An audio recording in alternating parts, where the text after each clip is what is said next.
ten rast na tých 80% by mal byť reálny a môj názor je stále maklér, ktorý je samostatná jednotka, by tých 80% mal dostávať.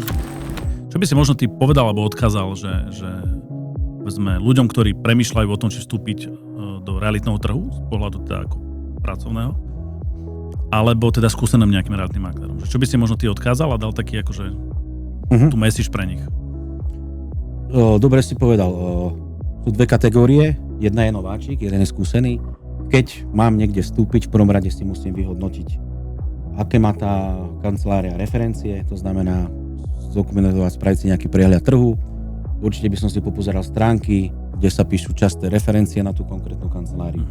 Určite by som si zistil, aké má zastrešenie. Určite by som pozeral, koľko maklérov pôsobí v tej spoločnosti. Určite by som si zistil propagáciu nehnuteľnosti jednotlivých maklérov. Lebo aj to je výpovedná hodnota toho, ako tí makléri robia. Lebo za mňa ja môžem mať 200 maklérov, ale čo z toho, keď mi bude možno dvaja robiť predaj a tých 99 alebo 98 maklérov bude sedieť na zadku. Hej.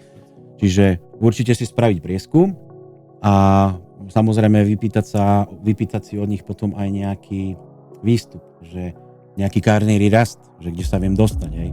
Bo keď sa vy máte dostať fakt na 50, 55%, 60%, tak určite to neodporúčam. Určite odporúčam, že ten rast na tých 80% by mal byť reálny a môj názor je stále maklér, ktorý je samostatná jednotka, by tých 80% mal dostávať.